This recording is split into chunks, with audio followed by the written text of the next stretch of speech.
예, 안녕하세요. 네, 저가 수업이 나머지 수업은 다 들으셨죠? 나머지 세 과목은 오히려 관세법을 가장 먼저 들으셔야 되는데, 우선 뭐 제 소개 간단 드리면은 저는 98년도에 합격했고요. 그 이후에 쭉 재주가 없어서 이 일만 했어요. 딴 일은 하나도 안 하고, 그리고 이제 강의한 지도 한 15년, 16년 이렇게 되네요. 어쨌든 너무 만나뵙게 돼서 반갑고 5, 6월이 원래 인원이 제일 적어요. 그 시험 보고 나서 딱 처음이니까. 그래서 인원이 적은 만큼 솔직히 뭐 개인적인 강의하는 입장에서는 힘은 별로 안 나지만 근데 되게 인간관계가 잘 맺어져요. 그래서 뭐 5, 6월에 들었던 친구들 중에 이미 15년간 뭐 관세사가 됐던 친구들하고도 아직 소통을 아주 많이 하고 왜냐하면 더 대화할 기회가 많았으니까. 그래서 여러분들 약간 인원이 적다 보니까 이렇게 좀 이렇게 공부할 기분이 좀 안 날 수도 있는데 그런 거를 이제 그런 걸로 상쇄를 하세요. 좋은 점도 있으니까. 그래서 그냥 저는 그래요. 저는 항상 이거를 말하거든요. 제가 영어를 엄청 못해요. 영어를 어느 정도로 못하냐면은 한 그 군대 갔다 와서 토익을 한 열심히 공부하고 토익을 딱 시험을 봤는데 딱 700이 나오는 거예요. 아, 진짜 열심히 공부했거든요. 한 1년 동안. 근데 그 이후로 토익을 본 적이 없는데 그리고 나서 뭐 바로 이 시험 준비했으니까 그 이후로 영어를 공부한 적이 아예 없죠, 아예. 근데 아마 대부분의 분들이 저보다 영어 실력이 아마 좋으실걸요, 지금. 그래서 제가 관세법을 가리키고 있으니까 이 자리에 이 강단에 서 있는 거지. 제가 영어를 만약에 배운다면은 입장이 거꾸로잖아요. 그래서 저는 그냥 강의할 때는 그냥 강의인데 강의실을 벗어나면은 그냥 형 동생이라고 생각을 해요. 왜냐하면은 그건 입장 차이에 바뀌는 거니까. 그래서 그냥 저를 편하게 대해 주셨으면 좋겠어요. 근데 강의할 때는 뭐 제가 그리고 여러분보다 관세법 많이 할 거 아니에요, 그렇죠? 그래서 그때만 그렇게 지켜주시면 되고요. 그러면은 들어가는데 우선 뭐 좀 제 수업이 지금 첫 수업이 5월달에 첫 수업이 아니라서 우선 뭐 얘기를 이래저래 많이 들어보셨겠습니다만 저는 첫 수업에 이 관세법이 범위가 꽤 많이 이렇게 꽤 많아요. 그리고 특히 올해 관세사 시험 문제 관세법은 많이 어려워졌어요. 한 최근 한 7, 8년간 난이도가 거의 비슷한 수준으로 갔었는데 올해부터 갑자기 좀 어려워졌어요. 그래서 예전에는 무형영어하고 관세법을 시험에 같이 보는데 무형영어가 무조건 더 어렵다 이렇게 말을 했는데 올해 시험을 보면은 그렇지만도 않게 됐어요. 오히려 이번에는 무형영어가 더 쉬웠다. 관세법이 더 어려웠다. 이렇게 말하는 학생들도 되게 많을 정도로 좀 경향이 이제 변해가고 있습니다.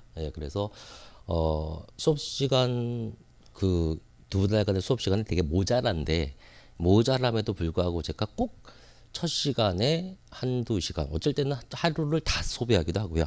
최소 1시간, 2시간은 그 질문을 받아요.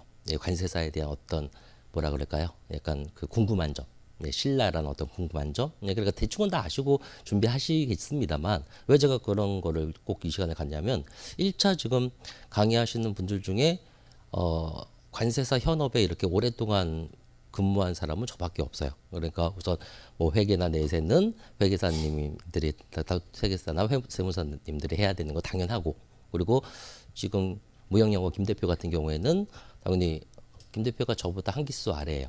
얘가 99년도 합격인데 김 대표도 당연히 관세사로서 뭐 관사 뭐 동료들도 많이 있고 현업에 뛰고 있는 동료도 많이 있지만 김 대표는 처음부터 관세사 현업에 있었진 않고 연구원에 수석 연구원이었어요. 그러니까 당연히 뭐 이쪽 계통이 계속 있었지만 실제 관세사 업을 한 건 아니니까. 근데 저는 뭐 98년도부터 이 업만 계속했거든요. 그리고 어떻게 보면은 일반 관세사 출신, 고시 관세사 출신의 어떻게 보면 뭐 이런 말 하기 좀 그렇지만 역사이기도 해요.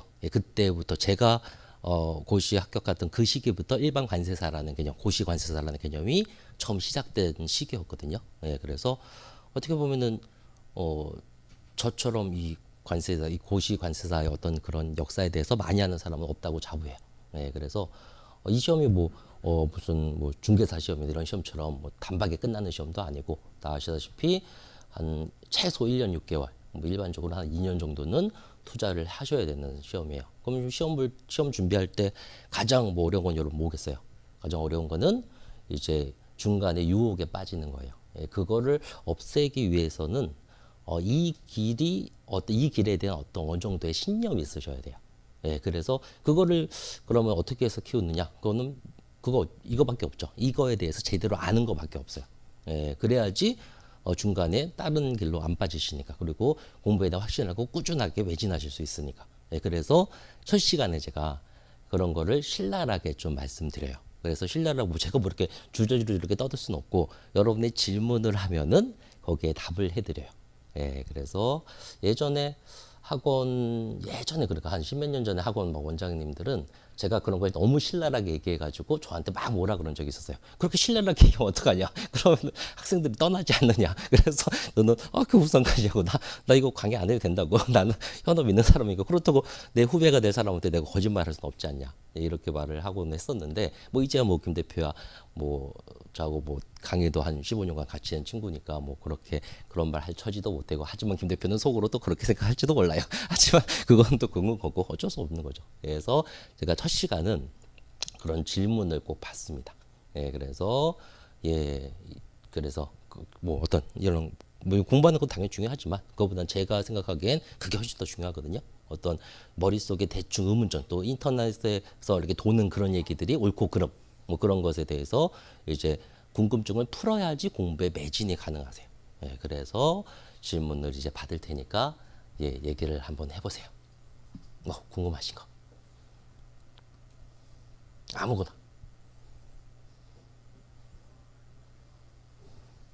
아무거나 괜찮아요. 아무거나.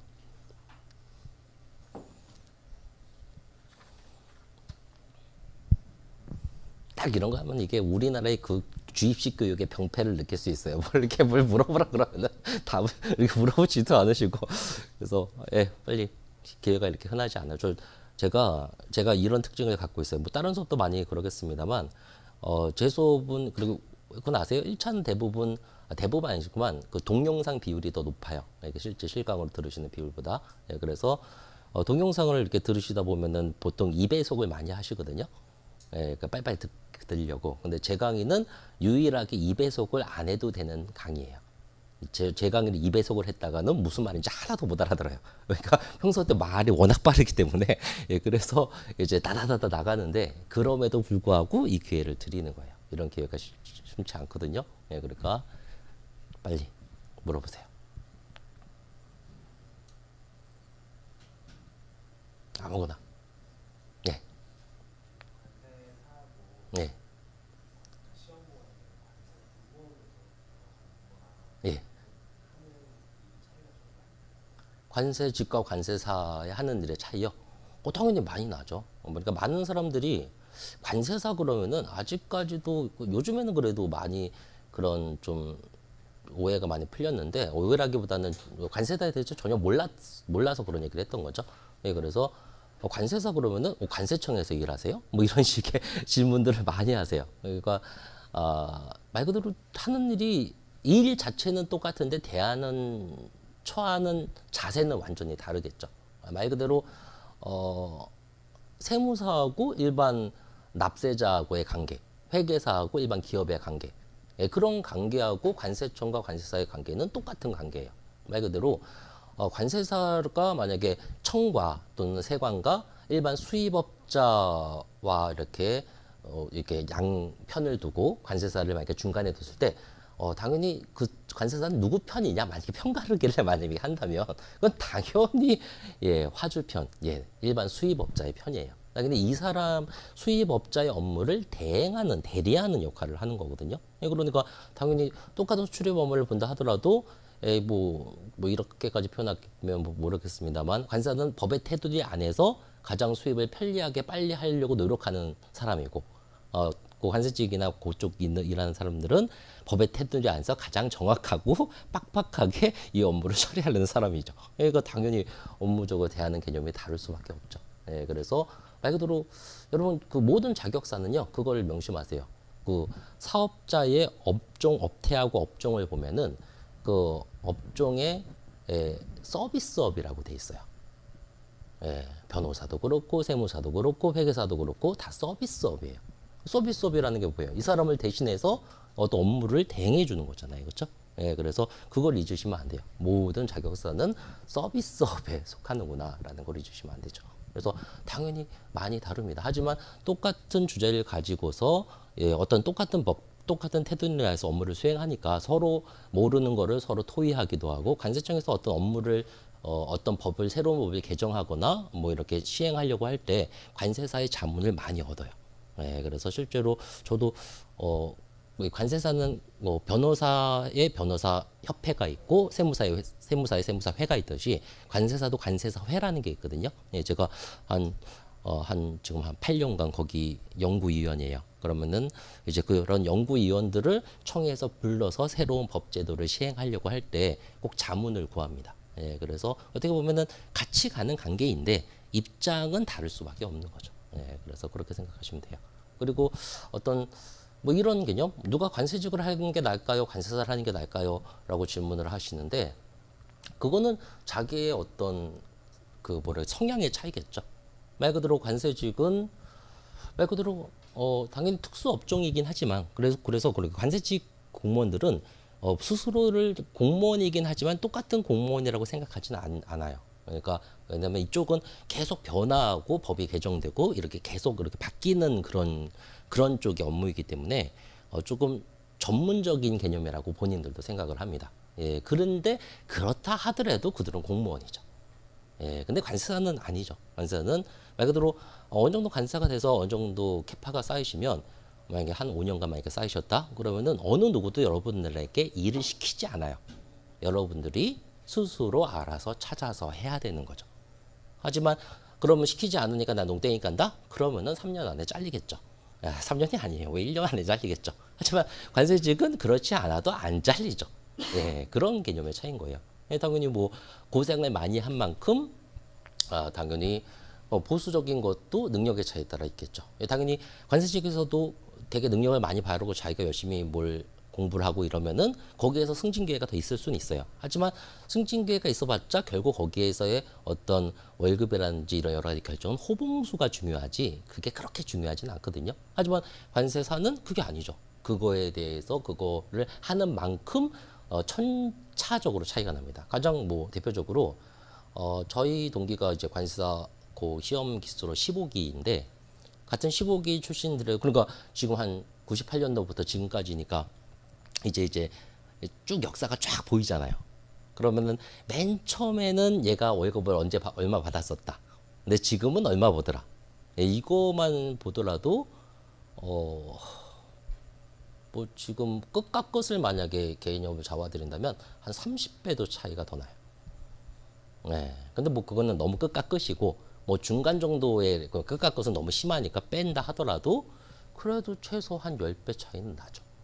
예, 그래서 이쪽 세계는 그런 어떻게 보면 치열한 세계고 이쪽 세계는 이제 여기에도 다른 공무원보다는 좀 다른 세계지만 그래도 공무원이고 예, 그래서 당연히 자기의 성향에 맞게 그렇다고 저는 공무원의 직업이 무조건 안 좋다 이렇게 표현하고 싶지는 않아요. 옛날에는 저 젊었을 때는 그렇게 생각했는데 솔직히 옛날에 젊었을 때는 아이씨 젊은 사람이 무슨 공무원이냐 뭐 이런 식으로 이제 생각했는데 지금 나이가 좀 먹다 보니까 그건 무조건 아니구나라는 생각을 해요. 솔직히 왜냐면은 무조건 이렇게 그러니까 밖에서 보이면 안주하는 것처럼 보이지만 거기 안에서도 스트레스 많이 받고 당연히 또 거기 안에서 그런 치열함은 이런 일반 어떤 저희 간단히 관세사가 비교해보면 그런 건 없습니다만 그게 행복이 아니라고 말할 수는 없거든요. 그러니까 이렇게 해서 열심히 해서 성취를 얻는 것도 행복이지만 그런 걸 안 하면서 자기 여유로운 세상을 찾고 무슨 그런 약간 돈적인 면에서는 좀 작을지 모르지만 그 어떤 여유 시간에 자기 어떤 생활을 찾고 이런 것 하고 할 때 누가 더 행복하냐 이렇게 말한다면 그거는 솔직히 모르겠어요. 이제는 예전에는 젊었을 때는 그건 행복을 떠나서 이거는 바보 이거는 노력금 이렇게 생각했는데 이제 나이가 먹다 보니까 그건 아니라는 거죠. 근데 결국은 성향 차이라는 겁니다. 네, 그래서 하는 일은 대하는 자세라든지 하는 일은 엄청난 차이가 있습니다. 네, 뭐 질문 됐나요? 네, 딴 거는 또 없어요? 뭐 많아야 되는데.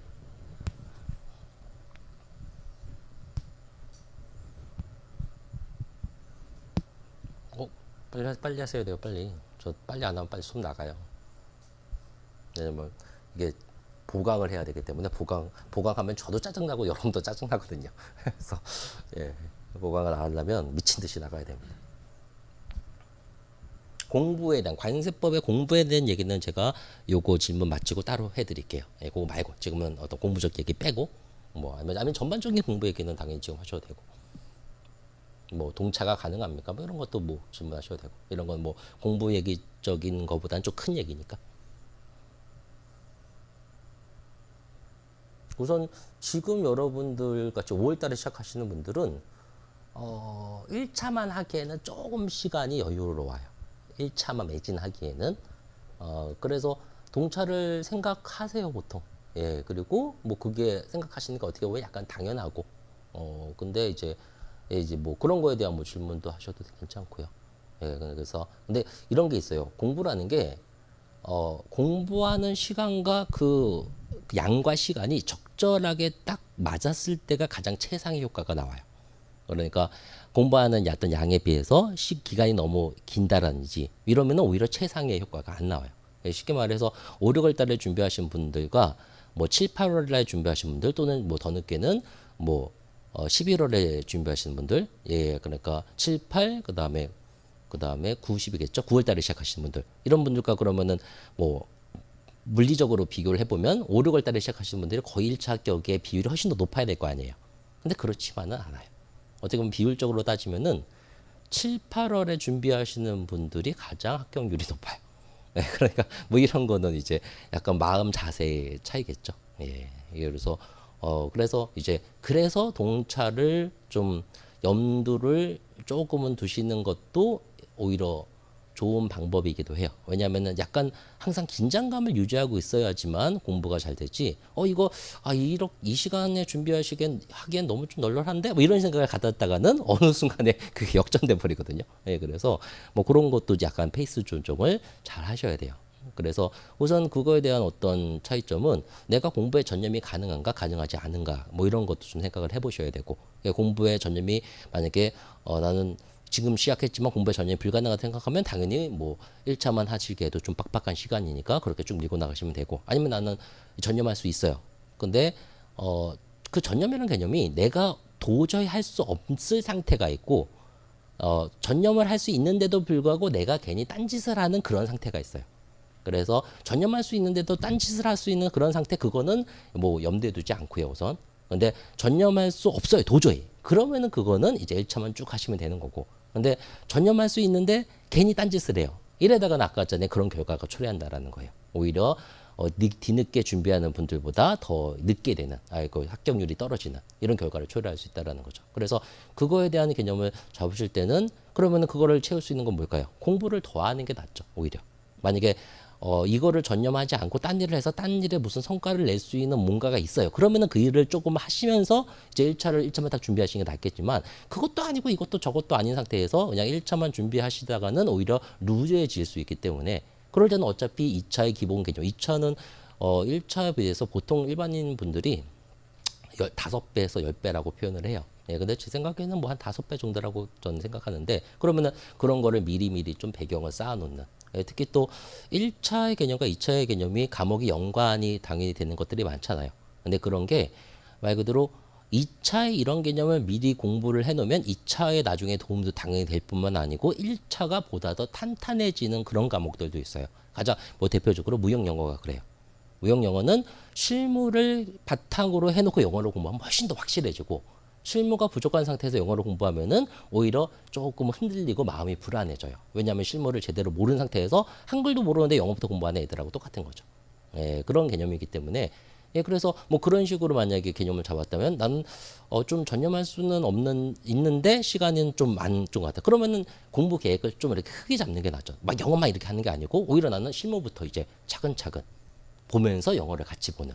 그러다가 뭐 2차 수업을 뭐 듣는다 이런 거는 좀 그렇다 해도 그냥 실무 그냥 책 잘 나와 있는 거 많거든요. 그럼 그런 거 보면서 이제 좀 공부를 이제 편협하게 하지 않고 크게 하는 뭐 이런 식의 방법도 방법 중에 하나가 되는 거고요. 그래서 그런 계획을 초반에 잘 잡으셔야지 루즈하지 않게 그러면서도 1차를 완벽히 하면서도 2차까지 예, 손을 대는. 그러다가 만약에 공부의 속도가 빨라지고 이게 내 적성이 맞아가지고 넌 진도가 탁탁탁 잘 나가요.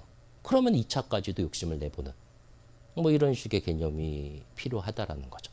그래서 그 계획을 잘 짜셔야 돼요. 근데 이거는 보통 자기가 자기 계획을 짜셔야지 누구가 세워준다라든지 당연히 어느 정도 상담 같은 거를 통해서 뭐 이런 걸 어느 정도 참조는 할 수 있어도 본인의 내가 전념할 수 있다 또는 나의 지금 공부 정도가 어떻고 이것이 내가 맞는 공부다 안 맞는 공부다라는 건 본인 스스로만 알고 있기 때문에 스스로가 상담을 받아서 많은 경우의 수를 아래놓은 다음에 그 다음에 본인들이 결정을 하셔야 돼요.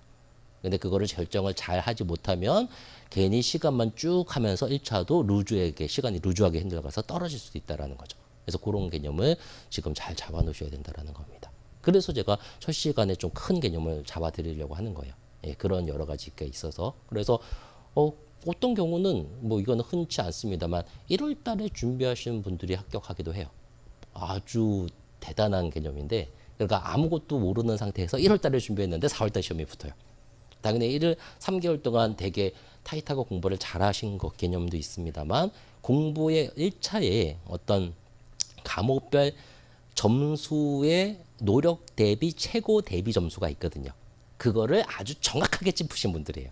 그러니까 어떤 거는 요만큼 노력하면 이 정도의 점수를 받을 수 있고 어떤 거는 요만큼 노력하면 요 이상의 점수가 나오려면 훨씬 더 많은 노력을 해야 되는 과목들이 있어요. 그럼 그거에 대비를 정확하게 꿰뚫은 거죠. 그래서 요거는 요까지 탁 올려놓고 더 이상 유지만 딱 시키고 요거는 더하면은 조금만 노력 더하면 더 높은 점수를 받을 수 있으니까 그거는 고까지만 탁 하고 그래서 이게 딱딱딱딱 맞아 떨어갖고 1월 달에 해서 합격하신 분들은 대부분 평균 점수가 60에서 62점 사이예요. 아주 운도 되게 좋으신 분들이고 당연히 그 상관관계를 잘 해놓으신 분이에요. 근데 그런 분들은 보통 어떤 분들은 이렇게 말하기도 하죠. 2차에 대한 너무 당연히 그분들 2차 그런 기본 배경 할 시간은 없었죠. 예, 그렇기 때문에 2차에 대한 그런 게 약할 것이다. 예, 이렇게 말하는 분들이 있는데 근데 그런 분들은 당연히 2차에 대한 당연히 그게 약해요. 당연히 1차만 이렇게 막 이렇게 하고 끝냈으니까 다만 그런 분들은 2차도 잘 보시는데 잘 보시는 게 이유가 2차에서도 그 상관관계를 명확히 판단하고 계세요. 그게 바로 시험과 학문의 차이입니다. 학문은 계속 파고 들어가야 되죠. 시험은 당연히 파고 들어갈 때는 파고 들어가야 돼요. 하지만 멈출 때는 멈출 줄도 알아야죠. 근데 그거를 일반적으로 이쪽 계통 공부하시는 분들은 성격상 파고 들어갈 때 멈추질 못해요, 보통. 예, 그래서 2차에서 엄청나게 공부를 많이 하셨고 보통 막 2차 같은 경우 최고 뭐 작년에 합격한 친구들 중에서는 10년 차도 있었어요. 뭐 7년 차도, 7년 차도, 5년 차 이런 사람들은 흔하고 그럼 7년 차면은 엄청난 내공이 쌓인 사람들이거든요. 예, 그러면 이제 뭐 물어보면 모르는 게 없어요. 어쩔 땐 저보다도 저 잘 알아요. 근데 시험은 맨날 떨어져요.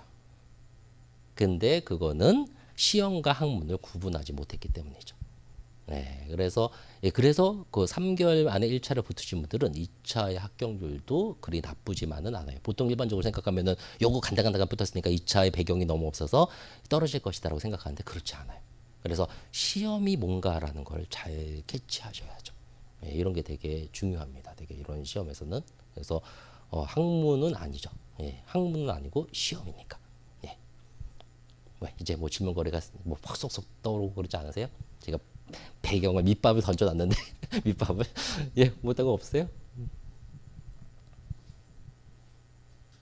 아무거나 뭐 진출 방향 이런 것도 궁금하실 수 있을 거고 간사가 되시면 진출 방향 그러니까 진출 방향이 여러분이 그냥 인터넷에서 떠도는 얘기는 솔직히 여러분 이런 거 한번 생각해 보실래요? 인터넷에서 막 이렇게 떠도는 얘기 그런 건 누가 적을까요? 지금 엄청나게 실무에서 바쁘고 현업에 종사하고 있는 사람들이 인터넷에서 그런 거 적고 앉아 있을까요? 당연히 그런 사람들은 아무도 그런 거 적을 관심도 없고 적고 싶지도 않아요. 그러면은 어떤 사람들이 적을까요? 전혀 거기하고 동떨어진 아니면 거기에 잠깐 몸을 담았다가 다른 일을 하는 또는 학원 관계자 이런 사람들이 그런 걸 올릴 수밖에 없는 거예요. 그럼 걔네들이 뭘 안다고 그냥 짓거리겠습니까? 다 모르는 허위 정보를 짓거리는 거죠. 그래서 그 인터넷에서 떠든 얘기가 거의 반 이상은 틀린 말들이죠. 그러니까 그런 거를 저는 잡아드리려고 이런 시간을 마련을 하는 거예요. 예, 그러니까 그런 게 말고도 그런 사람들이 올리는 거니까. 저도 이때까지 관사하면서 뭐 그런 거에 대해서 저희한테 개인적으로 찾아와서 말했을 때 말해주면 제가 인터넷에 올린 적은 한 번도 없어요. 그걸 못 털어올려요 제가. 예, 바빠 죽겠는데. 예, 그렇죠? 그러니까 이제 그런 얘기를 별로 믿지 마세요. 예, 그러니까 다 그런 얘기니까. 그럼 이제 질문할 것이 많이 생기지 않으세요? 인터넷에서 떠도는 진출 방향은 어떻죠? 요즘에? 뭐 이렇지 않아요? 뭐 당연히 관세사에 취업하는 건 당연한 거고, 뭐 여러 가지 업체도 취업할 수 있고, 무슨 뭐 무역회사, 선박회사 막 이런 얘기 하지 않아요 혹시? 그래서 이제 그런 거 이제 물어보시라는 거죠. 그게 진짜 맞는지. 그거 알려드려요?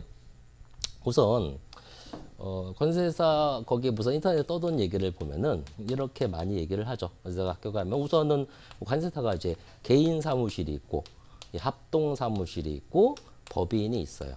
예를 들어서 뭐 이런 데 취업은 뭐 당연한 거고요. 그리고 인터넷 떠돈 얘기 중에 여기에 취업이 100% 된다라는 거는 그건 사실이에요. 지금 현재도 취업은 100%입니다. 그래서 사람이 없어요. 합격생에 비해서 수요가 지금 공급이 모자라요 지금. 그래서 수요가 모자라죠. 공급은 적게 되고 수요는 너무 많은데 아직까지는. 근데 그게 저희들이 전망하기에는 중국 FTA까지일 것 같아요. 근데 아직 중국 FTA가 아직 시작하지 않았으니까. 근데 중국 FTA 전까지는 그거는 사실이에요. 지금 최근 5년간 취업률 100% 얘기는 맞는 얘기거든요. 그래서 근데 이제 뭐 요런 쪽에서 하는 얘기예요. 그거는. 근데 이것뿐만 아니고 보통 뭐 하는 말을 보면 무역회사도 가능하다, 뭐 선사도 가능하다, 또 무슨 포워딩도 가능하다, 뭐 이런 식으로 말을 하는데, 그리고 뭐 일반적인 기업, 뭐 삼성전자라든지 현대자동차라든지 뭐 이런 데도 관세가 붙자마자 가능하다라고 말을 하는데, 그거는 아닙니다. 당연히 우선 뭐 기본적으로 선사에는 거의 들어가 있는 관세는 별로 없어요. 간단히 말씀드려서 뭐 들어가 있는 관세 있긴 있는데 이 친구는 관세사로서 들어간 게 아니에요. 다른 스펙으로 들어간 거지. 그래서 이렇게 생각하시면 되고요. 무역회사도 솔직히 별로 없고요. 포워딩은 있어요. 그리고 이거는 관세사로 들어간 게 맞고, 기업에 들어가 있는 사람 참 많습니다. 근데 포워딩이나 기업에 들어가는 관세사들은 우선 두 가지 종류가 있는데, 예전도 그렇고 요즘도 그렇고 관세가 되자마자, 예전에는 되자마자 들어가는 분들이 꽤 됐었어요. 그런 식으로 들어간 친구들은 지금 다 쫓겨났어요. 그리고 지금은 관세 되자마자는 거의 뽑지 않고 경력직만 주로 뽑아요. 그래서 이쪽은 이제 제가 옛날부터도 얘기했는데, 여러분 보세요. 관세사가 이렇게 되셨어요. 그러면 여러분들이 이제 어떤 이론적으로는 많이 아시죠? 하지만 당연히 그나마 관세사는 이론과 실무가 가장 비슷한 업종에 속해요. 그러니까 여기에서 공부한 특히 관세법이라든지 HS라든지 몇 가지 법은 실무에서 그대로 활용됩니다. 그래서 공부를 많이 하시면 할수록 당연히 실무할 때 그대로 이론이 돼요. 이게 딴소리 하는 게 아니고 이게 완전 그 일을 공부해요, 진짜. 그럼에도 불구하고 괴리는 있을 수밖에 없어요. 그래서 많은 기업들이 관세사를 뽑는 이유는 그 실무 지식을 이용하려고 뽑는 거지 이론을 배우고자 뽑는 게 아니에요. 간단하게 하나 예를 들어드리면은 이런 거죠. 뭐 관세사 이게 관세사 공부를 해갖고 법적으로 이제 많이 공부를 했어요. 근데 어떤 기업에 들어갔어요. 근데 어떤 기업이 이제 그 아프리카에 자선적인 개념을 좀 이렇게 해요. 우리 아프리카의 자선적인 개념을 하는 그 품목 중에 뭐 그러니까 자선적인 개념으로 이제 많이 뭐 이렇게 물자 같은 거를 수급해주고 그러는데, 그럴 때 그 품목 중에 하나가 뭐가 있냐면은 뻥튀기 기계가 있어요. 그러니까 아프리카는 뻥튀기 기계가 없어요. 근데 아프리카에 가장 적합한 기계예요. 그게 뻥튀기가 뭐예요? 요만한 거를 이따만하게 굴릴 수 있잖아요. 아프리카처럼 곡식이 별로 안 나고 그런 맨날 그 식량이 굶주린 그런 사람들한테 요만한 거를 이따만큼 크게 해서 만들어 주는 것은 엄청나게 좋은 일이죠. 그래서 그런 거를 한국에서 수출을 해가지고 거기에 취업적 개념으로 이걸로 장사해라 이런 식으로 개념을 잡기도 하고, 그걸로 실제로 뻥튀기를 해서 아프리카 사람들에게 주기도 해요. 그런데 이제 실무에서 기업에서 바라는 건 뭐냐면, 야, 뻥튀기 기계를 수출할 때 어떻게 해야 되는 거지? 이런 걸 바라는 거예요. 근데 아무리 글로 법으로 엄청나게 공부를 많이 해봤자 뻥튀기 기계를 수출하는 방법이라는 방법은 안 나오죠. 예, 그런 건 안 나오죠. 그럴 수밖에 없잖아요. 그렇죠? 예, 그러니까 여기에서 이제 그런 걸 믿고 들어가는데 기업은 그런 걸 원해서 들어갔는데 거기에 들어갔다가는 관세사라고 뽑아놨는데 아무것도 모르네? 이런 식으로 생각을 하게 되죠. 예, 그러면은 점점점 관세사란 타이틀로 기업에 들어가긴 했습니다만 그 사람이 관세사라는 것을 1년, 2년, 3년 지나면 까먹게 돼요. 그러면은 그 사람은 그냥 일반적인 직원으로 계속 그냥 남는 거죠. 근데 당연히 관세사 타이틀로 들어갔기 때문에 일반적인 직원에 비해서는 뭐 쉽게 말하면 요즘 말하는 스펙적인 면에서는 관세사 빼고는 약간 부족했던 거죠. 근데 거기에서 만약에 자기가 적응을 잘했다면 살아남겠습니다만 관세사라는 그 개념을 계속 살리고자 하려고 당연히 노력했을 거고 그러면은 오히려 잘리게 되는 거죠. 예, 그래서 관세가 되자마자 기업에 가는 것은 상당히 안 좋은 짓이에요. 당연히 근데 이게 약간 예전에는 그런 식으로 많이 진출했던 그 개념이 당연히 일반적인 관세 사무소에 들어가는 초봉하고 정식 기업에 들어가는 초봉의 차이는 엄청나게 많이 납니다. 당연히 여기하고 여기에 어떤 대우 개념도 엄청나게 차이가 나고요. 뭐 관세법인 해봤자 가장 큰 관세법인이라고 해봤자 직원 한 200명 정도 이게 최고의 지금 뭐 그 관세법인인데 그러면 200명 회사하고 현대자동차 상대가 돼요? 당연히 처우적인 면이나 여러 가지 면에서 상대가 될 수가 없잖아요. 그래서 초반에 거기에 혹해가지고 들어가는 분들이 옛날에 많았었죠. 예, 근데 이제 기업들도 이제 근데 왜 기업들이 왜 그때 관세를 뽑았냐면 그때 전에는 젊은 관세사라는 사람이 없었으니까. 그러니까 저 때부터 98년도부터 젊은 관세사라는 사람이 있었지 그 이후 그 전에는 관세사 그러면은 머리가 희지 않으면 관세사가 아니라고 생각했던 시기예요. 그래서 머리가 희시지 않으면 저분은 관세사가 아니구나. 왜? 예, 그때는 거의 그 경력직 20년 근속하신 분들밖에 안 나왔으니까. 그 전에도 관세사 시험이 있긴 했었어요. 그러니까 관세사 시험이 제가 15기라 그랬잖아요. 근데 1기부터 당연히 있긴 있었는데 그 초기 앞에 기수에는 2년에 한 번씩 시험을 봤었고 응시자도 10명? 그러면은 한 해에 1명, 2명, 3명 이렇게 붙었었어요.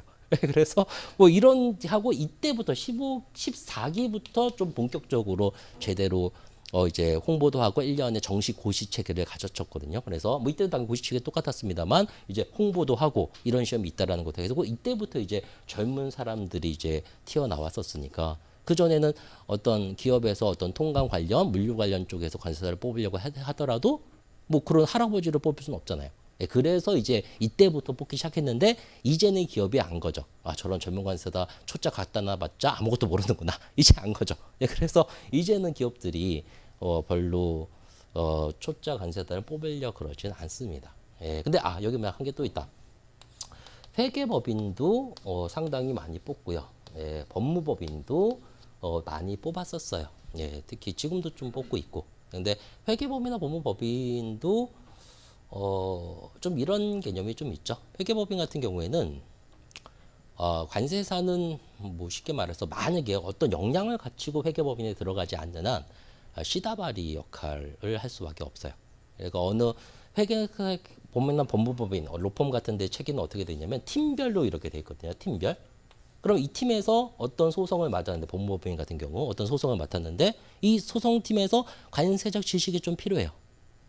근데 이게 되게 큰 어떤 그런 케이스라서 좀 오랫동안 지속적으로 그 관세 지식이 필요하고 그거에 대한 정보나 자료 같은 것을 뽑아야 되는 그 개념이에요. 그럼 얘네들은 이제 위한테 보고하죠. 이거 한 100억짜리 프로젝트인데 그리고 관세사 하나 뽑아주세요. 그럼 알았어 100억 100억짜리인데 왜 뽑습니다. 예, 그래서 그 일이 이제 얼마 있으면 끝날 거 아니에요. 1년 있으면 뭐 2년 있으면 끝날 거 아니에요. 그러면 이제 같습니다. 예, 이런 식의 개념인 거예요. 그러니까 당연히 법무법이나 회계법인에서 변호사가 회계사가 아닌데 관세사가 메인이 될 수는 없죠. 근데 당연히 어느 정도 스펙을 갖고 들어가면 그건 얘기가 달라지죠. 그래서 요거 같은 경우도 처음부터 이런데 당연히 여기도 근데 처음에 그런 거를 아무리 설명해 줘도 여기에 들어가시는 거는 이제 초반에 어떤 당연히 또 연봉의 차이라든지 여러 가지 뭐 이런 개념이 커요. 그러니까 말 그대로 법무법인 같은 경우에 말씀드렸잖아요. 관세법인은 지금 가장 큰 법인이 한 직원 200명 정도가 가장 큰 법인이라고. 근데 법무법인 같은 뭐 김행정 같은 경우에는 변호사만 1000명이에요. 뭐 당연히 게임이 될 수 없잖아요. 규모적인 면이라든지 자본적인 면에서 게임이 될 수가 없어요. 또 당연히 시장 자체가 그렇고 여기는 그런 큰 시장이니까 그렇게 많이 필요한 거고 여기는 그렇게 큰 시장이 아니니까 그렇게 필요하지 않은 거죠. 그러면 이제 보통 그런 말을 아무리 많이 듣고 들어가도 여기로 이렇게 들어가게 된 이유가 우선 회사에 딱 들어갔을 때 그 어떤 첫인상부터가 달라요.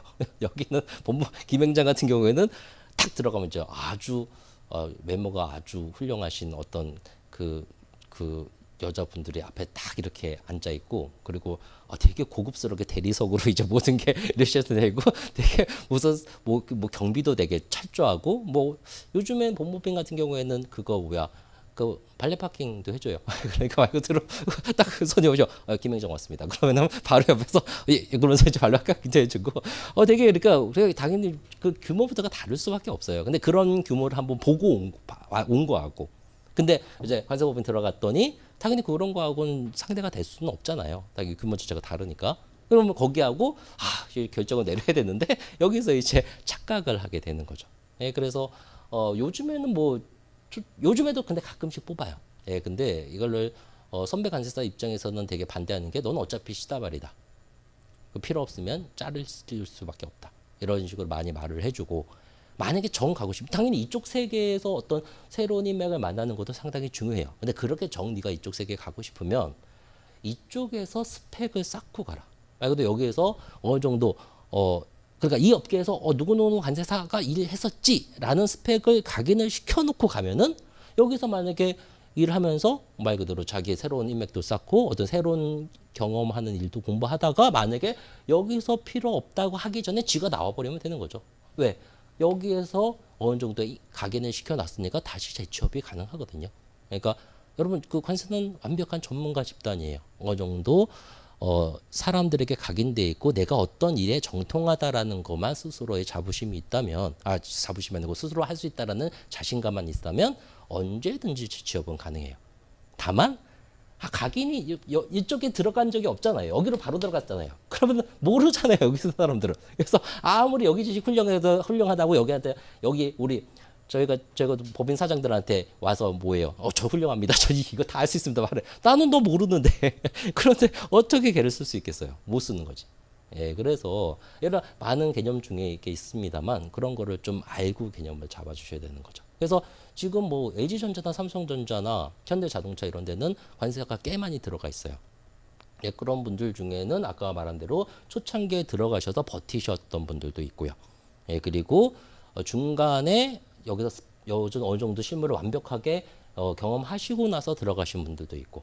근데 말 그대로 여기서 경험을 한 4, 5년 정도 하시고 들어가신 분들은 이제 거의 지금 위치 이제 통관팀장 또 물류팀장 여기까지 위치까지 올라갔고 그리고 그렇지 않고 그냥 처음부터 들어갔는데 이제 처음 초짜부터 이제 들어갔던 분들은 대다수는 잘렸고 그나마 살아있는 분들은 거기에서 인간관계를 되게 잘하셔서 아직도 버티고 있는 거고 이런 정도의 개념인 거예요. 그래서 그런 개념을 좀 잘 알고 개념을 잡으셔야 돼요. 근데 이 관세사 쪽에 개인 사무실이나 합동사무실, 법인 사무실 같은 경우에는 여러분 규모가 크다고 해서 내가 버는 돈이 더 커지는 건 아니에요.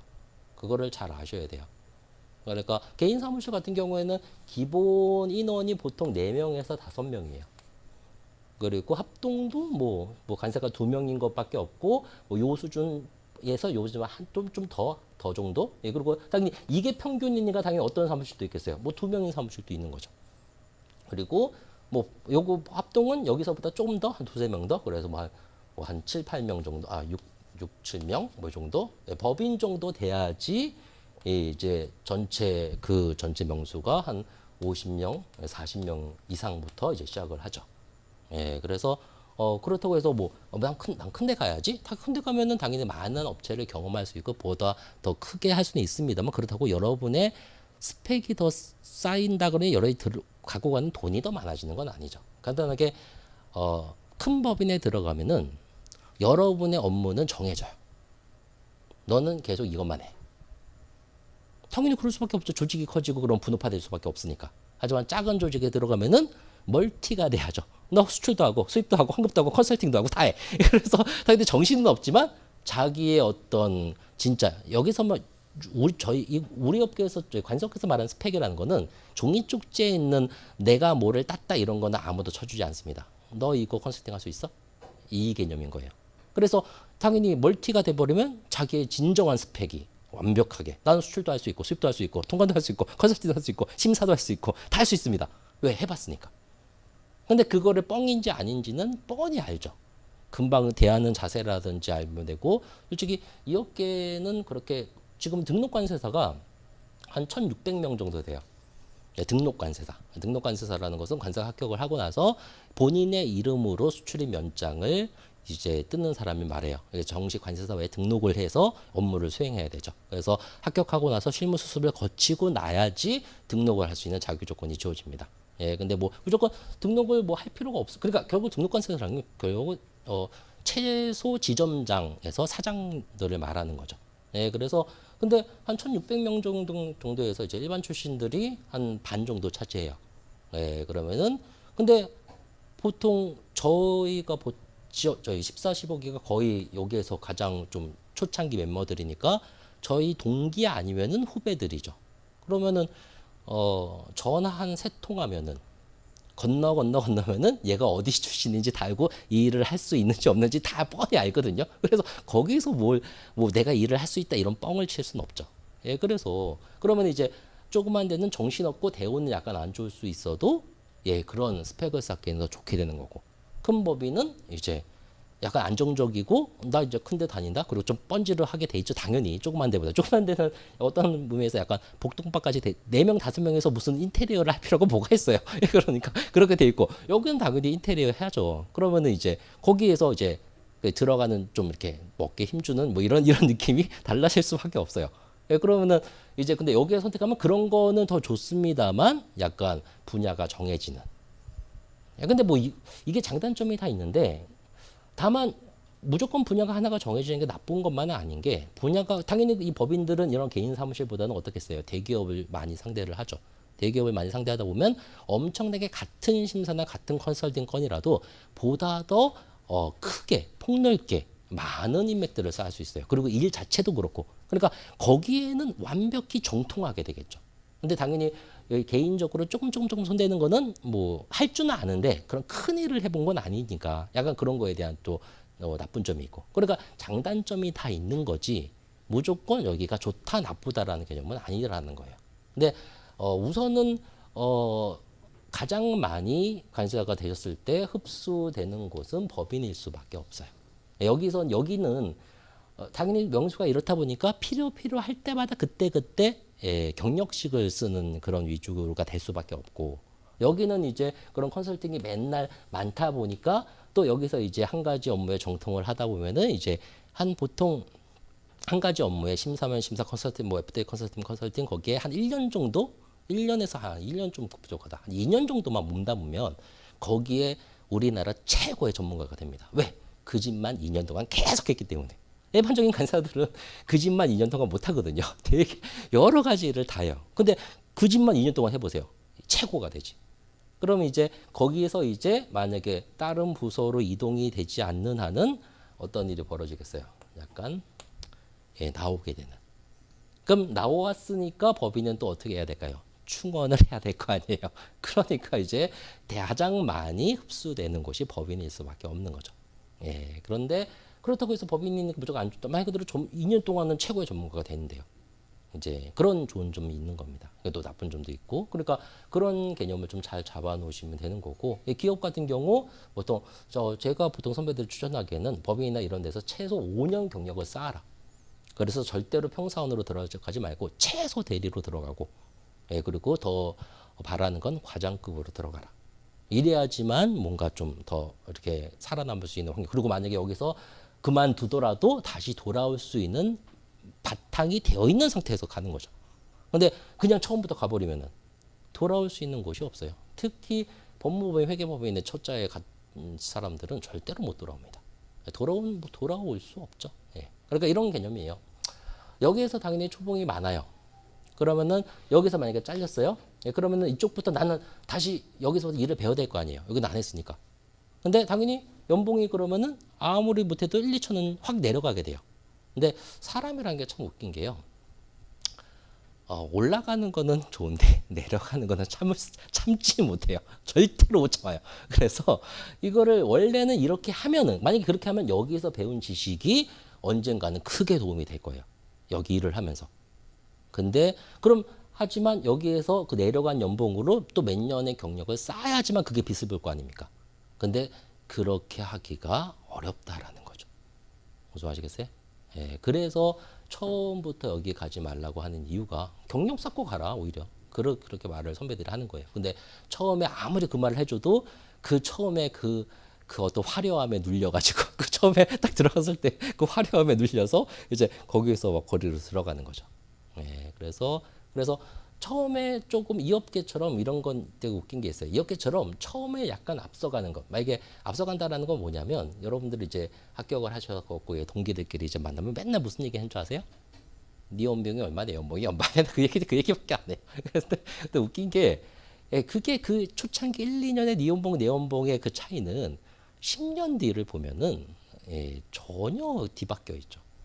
근데 이제 왜 그거를 알면서도 근데 그게 맨날 말을 해주는데도 어떻게 그게 뭐 모르겠어요. 저도 만약에 그 상황이 된다면 근데 저는 다행스럽게도 저 때는 이런 식으로 이 범위가 이렇게 많지 않았어요. 저희는 이렇게 할 수밖에 없었어요. 그러니까 오히려 저희는 고민이 없었는데 요즘에는 오히려 이렇게 많아져서 고민이 되니까. 근데 저도 뭐라고 할 수 없는 게 내가 만약에 그 환경에 쳤어도 솔직히 너무 이 화려함에 저도 어떻게 할지 몰랐을 것 같긴 해요. 하지만 이제 좀 이렇게 한 십몇 년 이제 하다 보니까 이제 보이는 거죠, 그게.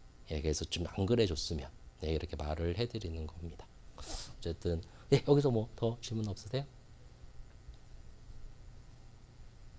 딴 거? 그래서 기업에 들어가 있는 친구 중에 지금 가장 잘 된 친구 같은 경우는 제 바로 밑에 있는데 그 SK 네트워크스의 통관 팀장 자리까지 올라간 대기업에서 관사 출신으로 통관 팀장까지 올라간 친구는 그 친구가 유일해요. 예, 그래서 그러니까 통관 부서의 그러니까 통관 물류 부서의 가장 어떻게 보면 높은 자리까지 올라갔어요. 젊은데도 불구하고. 근데 경력을 확실히 쌓고 들어가서 이 친구는 이제 경력을 확실하게 쌓고 들어가서 들어가자마자 초창기에 이 기업의 물류 비용을 거의 200억을 바로 깎아줬어요. 왜? 아니까. 그러니까 그 운송료라든지 이런 모든 내막을 다 아니까 이제 거기 경험했으니까 세부적인 것까지. 그러니까 바로 능력 인정 받아가지고 바로 쫙 올라갔죠. 그러니까 뭐 그런 게 뭔가가 있어야 되는데 그런 게 이제 그런 거죠. 이제 아시겠죠? 그래서 범위는 이렇게 많고 아직까지는 뭐 여기가 많습니다. 이거 그 들어가는 인수는 가장 여기가 많고 그리고 뭐 아직까지는 취업이 100%는 맞다라는 것까지는 제가 말씀드릴 수 있어요. 근데 취업이 100%라는 개념 중에 이런 건 있어요.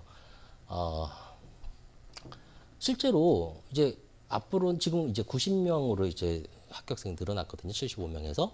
근데 실제로 뭐 90명 아직 뭐 요번부터 이제 나올 때니까 75명으로 이때가 경험한 75명으로 개념을 잡아드리면은 실제로 75명이 딱 합격을 해갖고 이제 특히 뭐 제가 뭐 이렇게 좀 강의를 하고 그러다 보니까 이 법인 사장들이 저한테 좀 부탁을 많이 해요. 좀 이렇게 좋은 친구 좀 나 좀 소개 좀 시켜달라고 이렇게 좀 해달라고. 그러면은 실제로 딱 70명 붙었는데 누구 좀 소개시켜줄까 그러니까 다 뭐고 저도 다 아는 친구들이니까 이제 이렇게 간추려 보면은 실제로 취업이 가능한 친구는 40명 이하예요. 이게 무슨 말이냐면 75명 중에 뭐 나머지 35명은 뭐 35명 중 한 뭐 10명은 아직도 학생이고 그리고 또 나머지 또 10명 분은 좀 연세가 좀 있으시고 그러니까 바로 여기 밑에부터 이게 밑바닥부터 막 구르기에는 좀 그렇고 그리고 또 어떤 분은 무슨 유학을 간다 그러고 뭐 이런 식으로 이런 서로 다 빼버리면은 실제로는 한 40명 이하 취업 바로 당장 가능한 사람은 40명 이하로밖에 안 나와요. 그러니까 이게 맨날 그 관세 뭐 한 10대 법인에서 서로 빼앗아 가려고 이제 난리를 치는 거예요. 그러니까 취업이 100% 있는 건 맞죠. 그렇죠? 이게 뭐 이렇게 뭐 그분들이 취업을 뭐 이렇게 다른 사정 때문에 안 하는 거니까. 그렇죠? 그래서 그거는 지금 계속 그렇게 되고 있어요. FTA라는 말이 터지면서부터는 계속 그건 맞아요. 그건 맞아요. 근데 이제 저희는 이게 저희 때부터 이런 일이 있었던 건 아니거든요. 저희 때는 취업이 다 되긴 됐었는데 그렇다고 바로바로 막 이렇게 땡겨가고 막 이 정도까지는 아니었어요. 근데 이제 FTA 말 터지고 나서부터 그렇게 된 건데, 근데 이게 언제까지 지속될지는 솔직히 정확히 모르겠습니다만, 뭐 저희가 일반적으로 얘기할 때는 중국 FTA 터지기 전까지는 터지기까지는 계속되지 않을까. 왜냐면 중국 FTA는 지금 9대 FTA가 지금 운영되고 있는데 9대 FTA 전체 물량과 거의 맞먹는 물량이에요. 어떻게 보면은. 예, 그래서 뭐 그것까지는 뭐 충분히 지금 모자르지 않을까. 예. 예, 그래서 뭐 그까지는 뭐 그러니까 아직까지 안 됐잖아요. 그러니까 뭐 여러분은 그런 거에서는 결정은 안 하셔도 될 것 같아요. 예, 뭐 요거는 이제 그렇게 말씀드렸고, 예. 아니요. 학력에 많이 좌우되지는 않아요.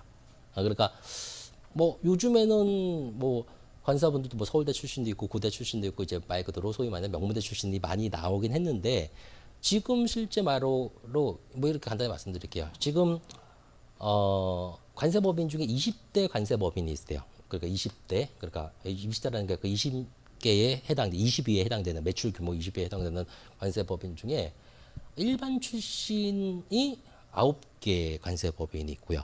그러니까 일반 고시 출신이. 예, 그리고 11개 법인은 이제 예전 세관 출신 관사님분들 이렇게 분포되고 있어요. 예, 근데 뭐 9대 11이긴 합니다만 물동량으로 비교해 보면은 거의 여기가 오히려 한 65%예요.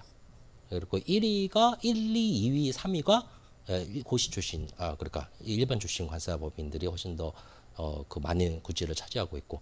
그래서 이런 개념에서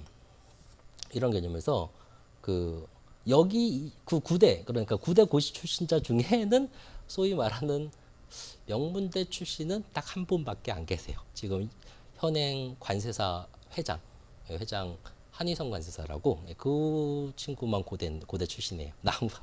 아무도 명문대 출신은 없어요. 그러니까 별로 그런 거를 솔직히 면접 볼 때부터 그렇게 크게 보진 않아요. 근데 요즘에 좀 보는 거는, 예전에는 영어조차도 보지 않았거든요. 영어를 잘하고 안 하는 것조차도 보진 않았어요. 가장 중요한 거는 성실성.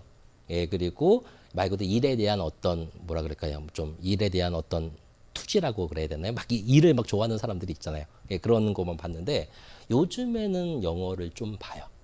이유는 FTA가 그것도 터지면서부터의 일인데, 간단하게 뭐 말씀드리면은 FTA라는 우선 간단하게 FTA를 관장하는 법들이 있어요.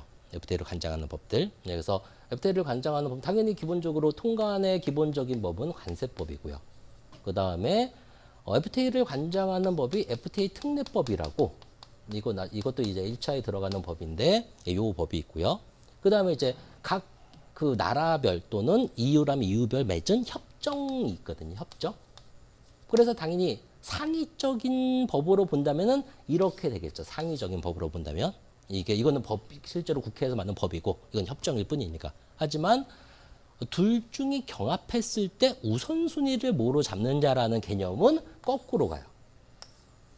예, 그래서 만약에 이게 경합을 한다면 협정문이 최우선순위예요. 이게 세부적인 내용이니까. 예, 그래서 말 그대로 그럼 협정문 당연히 뭐로 돼 있을까요? 영어로 다 돼 있죠. 국제 문서니까. 그러면은 영어로 되어 있는 거를 당연히 정부에서 어떻게 해놨을까요? 여러 가지 기업들도 봐야 되니까 해석은 다 해놨어요. 근데 해석을 해놓은 거에 맨 마지막 줄에 보면 뭐라고 돼 있냐면은, 이 해석은 여러분 여기 관련 관계자분의 편의를 위해서 해석한 것이므로 이거에 대한 법적 책임은 지지 않습니다. 라고 이렇게 그런 문구가 이렇게 적혀 있어요. 즉 해석이 실제로 많이 잘못되어 있는 파트들이 있어요. 그래서 실제 관세법인들은 이제 어떤 기업하고 계약을 하면서 요거에 관련된 협정에 관련된 일을 할 때 당연히 계약을 한 순간부터는 요거에 따른 잘못된 일은 관세법인에 다 책임이 되니까 그거를 재해석을 다시 해요. 예, 그래서 뭐 그것부터 이제, 그리고 여기서 협정조문의 세부 부속서도 많잖아요. 그럼 그런 것까지 다 해석을 다 해야 되고, 또 그러면서 저 외국인 외투업체 같은 경우에는 직접 이제 설명도 해줘야 되고, 이러다 보니까 이제 영어로 프레젠테이션이 가능한 이런 사람들이 예전에 비해서는 많이 필요하게 됐어요. 예, 그래서 요즘에는 영어를 좀 봐요. 예, 근데 그것도 이제 최근의 일이고 그 전까지는 영어조차도 보지 않았으니까 그 영어조차도 보지 않았다면은 이제 학교는 안 봤다라는 것을 아시겠죠? 예, 그래서 꼭 그렇게 생각하시면 돼요. 근데 그 앞으로도 그럴 것 같아요. 근데 영어는 조금 뭐 그리고 중국이 만약에 FTA가 터진다면 뭐 중국어까지는 좀 그러니까 어드밴티지가 확실히 되겠죠. 당연히 그런 뭐 비슷한데 영어까지 잘한다. 그럼 당연히 예스를 뽑겠죠. 하지만 아직까지는 그 말씀드린 대로 수요가 훨씬 더 그거 하니까 당연히 뭐예요. 뭐 그런 거와 상관없이 어디든지 취업되는 건 상관없는데 그게 더 여러분을 가질 수 있는 무기가 하나가 될 거긴 합니다. 근데 거기서 학력은 별로 중요하진 않을 것 같아요. 아직까지도. 그건 앞으로도 그럴 것 같고. 예, 그러니까 그 간단히 말씀드리네요. 9대 법인 사장 중에 명문 출신 한 명밖에 없다고. 예, 그래서 한 명밖에 없어요. 그러니까 그런 거 생각하지 않으셔도 되고요. 예, 또 그리고 이렇게 서울대 출신 분들이 몇 분 계시는데요. 뭐 세관 출신도 있으시고 고시 출신도 몇 분 있는데 서울대 출신들은 뭐 이렇게 되게 못 나가요. 사업적으로는 되게 못 나가요. 저는 서울대 사람들 되게 안 좋아하거든요. 그래서 좀 뭔가 좀 일반적인 사람 같지 않아요. 저는 좀 안 좋아해요 개인적으로. 저희 누나가 서울대인데 아우 저희 누나 이상해. 성격 개상하고 별로 안 좋아해요. 그래서 사업적으로도 별로 성공한 분은 없고요. 그러니까 별로 그런 건 생각 안 하셔도 될 것 같습니다. 그러니까 좀 이게 좀 어떻게 보면 변호사 회계사하고는 좀 다른 것 같아요. 변호사 회계사는 학력 봐요. 그리고 그 똑똑한 머리가 필요한 파트예요. 당연히 관세사도 그렇지만 관세사는 그거보다는 보다 더 약간 좀 몸으로 이렇게 부딪혀야 할 일들도 많고 예, 실제로 뛰어야 할 일도 많기 때문에 그게 그렇게 그쪽 세계보다는 이렇게 중요하지 않은 것 같아요. 근데 앞으로도 업무 자체가 그렇게 그건 업무 때문에 그렇게 된 거니까 당연히 이제 뭐 그거는 계속 그렇게 갈 것 같고요. 그래서 그건 뭐 결정 안 하셔도 될 것 같습니다. 예, 뭐 이제 벌써 1시간 지났어요. 이거 한지 예, 몇 개만 더 받을게요. 한 3개만. 더 있으세요? 있을 텐데 왜 없으실까? 3개만 이제.